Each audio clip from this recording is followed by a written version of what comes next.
Salut tout le monde, j'espère que tout le monde va bien. Donc, nous allons commencer la théorie de l'unité 10,4. Je suis à la page 98 dans votre cahier orange.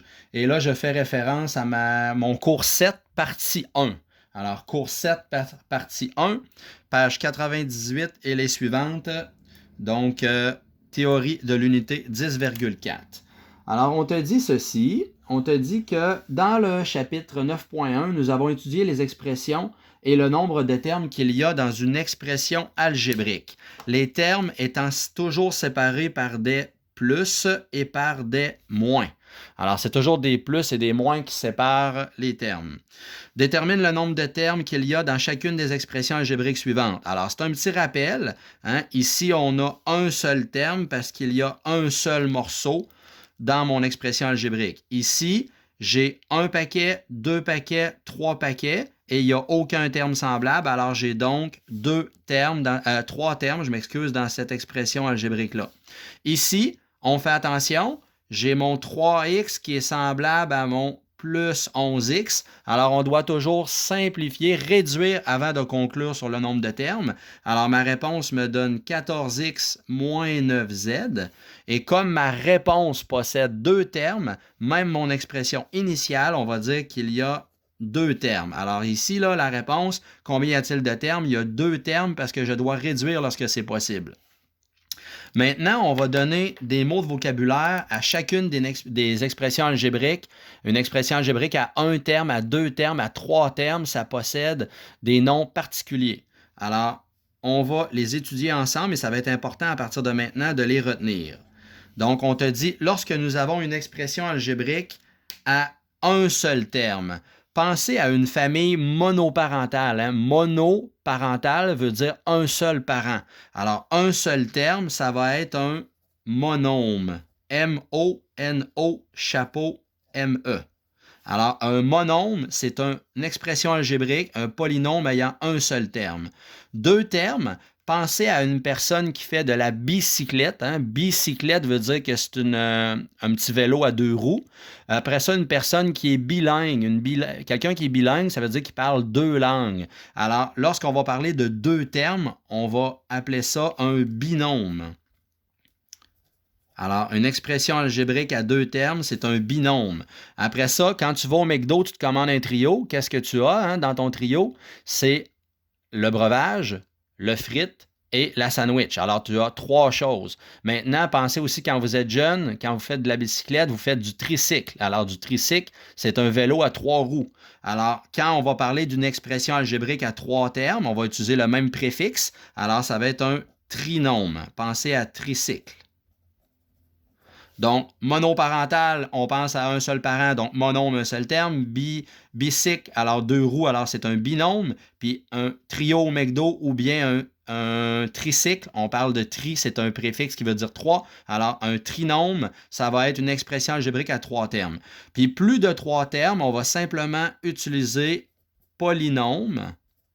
Alors, ça va être un polynôme à n termes. C'est-à-dire à partir de 4, 5, 6, on va dire polynôme à 4 termes, polynôme à 5 termes, polynôme à 6 termes, polynôme à 7 termes, et ainsi de suite. Il n'y a pas de nom particulier. Il y a seulement des noms pour un terme, deux termes, trois termes seulement. Alors regardez, là au lieu de demander le nombre de termes, on va te demander ceci. Alors, quel est le type de polynôme? C'est-à-dire, quel est son nom précis? Et avant de conclure, on doit regrouper les termes semblables. Alors ici, de quel type de polynôme s'agit-il? 2x plus 5x. Eh bien, 2x plus 5x, la réponse donne 7x. Alors, comme la réponse donne 7x, c'est un seul terme. Alors, ça s'appelle un monôme. Ensuite, celui-là, c'est une expression algébrique à deux termes. Il n'y a pas de terme semblable, on ne peut pas la réduire. Alors, c'est un binôme. Et celle-ci, le A, le 5A et le 9A peuvent se jumeler ensemble. Donc, ça va faire 14A moins 7B moins 11. Comme la réponse est un polynôme à trois termes, on va dire de quel type il s'agit. C'est un trinôme. Maintenant, un petit rappel. Lorsque l'exposant sur un nombre ou une variable n'est pas inscrit, c'est sous-entendu que la valeur de l'exposant dans ces cas-là, c'est 1. Alors ça, si tu as peur de l'oublier, tu peux le mettre en fluorescent. Donc, quand il n'y a pas de nombre, quand l'exposant sur un nombre ou une variable, il n'y a rien écrit, c'est sous-entendu que c'est 1. Prenez la page suivante, on va poursuivre notre théorie. Page 99. Alors, page 99, on te fait un petit rappel. Le produit est le quotient d'expression algébrique par un terme constant. Alors, un petit rappel que le résultat du produit ou du quotient de deux nombres de même signe est un nombre positif. Donc ça, c'est un petit rappel. Si des fois, tu veux faire du calcul mental sans calculatrice, alors quand les deux nombres que tu multiplies ou que tu divises sont de même signe, un moins fois un moins, exemple, moins 2 fois moins 2, ou bien moins 4 divisé par moins 2, la réponse va toujours être positive. Puis lorsque le produit ou le quotient de deux nombres de signes contraires, ben, le résultat de ça va toujours être un nombre négatif. Quand il y en a un des deux, rappelez-vous, quand il y en a un des deux qui est négatif en multiplication ou en division, la réponse va être négative, alors le résultat sera négatif. Procédure lorsqu'on multiplie ou divise une expression algébrique par un terme constant. Alors, qu'est-ce qu'on doit faire? La multiplication par un terme constant ou par une division par une constante. Alors, premièrement, on applique la distributivité et deuxièmement, on effectue les additions et les soustractions de termes semblables. Je suis toujours à la page 99. Alors, exemple, ici, le 7 est multiplié le 2x. Alors, je vais faire 7 fois 2x. Ma petite flèche veut dire que je fais une multiplication, ce qui va donner 14x. Maintenant, je fais 2 fois le binôme. Une expression algébrique à deux termes s'appelle un binôme. Alors, qu'est-ce que je fais? Je dois prendre le 2 et j'applique la distributivité à chacun des termes. Ça veut dire que je vais le multiplier à chacun des termes et si possible, après, je vais réduire. Alors, je vais faire 2 fois 3x. 2 fois 3x, ça va donner 6x. Puis 2 fois plus 9. Le signe ici va dépendre de ma réponse. 2 fois 9 positif, ça me donne 18. Alors, j'écris plus 18. Pourquoi j'écris plus? Parce que je répète, 2 fois 9, le résultat de 2 fois 9 positif me donne 18 positif. C'est la raison pour laquelle j'écris plus 18. Je ne peux pas réduire parce que ce ne sont pas des termes semblables. Maintenant, celui-là, le moins 3, il est collé sur mon binôme, il est collé sur ma parenthèse. Quand c'est collé, c'est la même chose que si j'avais un gros point noir comme ça.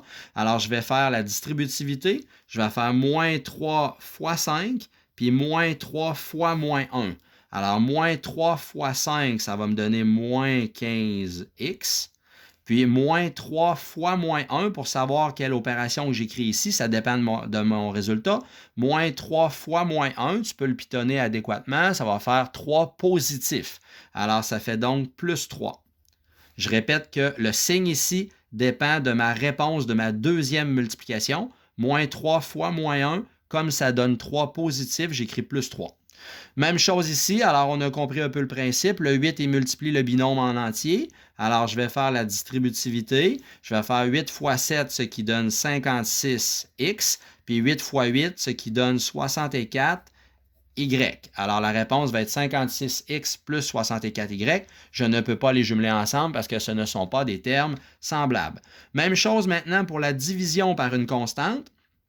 Quand j'ai un binôme qui divise par une constante, je peux prendre chacun des nombres à tour de rôle et les diviser par la constante. Alors ici, je peux faire d'abord 21 divisé par 3, ce qui va me donner 7x. Et par la suite, j'embarque le deuxième terme au complet, moins 15 divisé par 3. Bien, moins 15 divisé par 3 me donne moins 5y. Alors, l'expression algébrique finale de ma réponse me donne un binôme. Alors, je vais avoir 7x moins 5y. Ici, on a la même chose. On a un trinôme, un polynôme à 3 termes, qui est divisé par une constante qui est 9. Si tu n'aimes pas cette forme d'écriture-là, tu peux rayer ça comme ça et mettre tout ça sur 9. Alors, j'ai mon trinôme qui divise par 9. Qu'est-ce que je vais faire? Je vais prendre chacun de mes termes à tour de rôle et je vais les diviser par 9. 45 divisé par 9, ce qui va me donner 5A. La lettre A va suivre. Moins 18 divisé par 9, ça va me donner moins 2B. C'est vraiment le moins 18 que j'ai divisé par 9. C'est la raison pour laquelle ça me donne un moins ici. Puis 81 divisé par 9, ce qui va me donner 9. Alors, ma réponse est un trinôme. Je ne peux pas réduire davantage parce que ce ne sont pas des termes semblables. Alors, je vais arrêter là pour ma partie 1 de mon cours numéro 7. Je vais poursuivre dans quelques instants avec ma partie 2. Merci.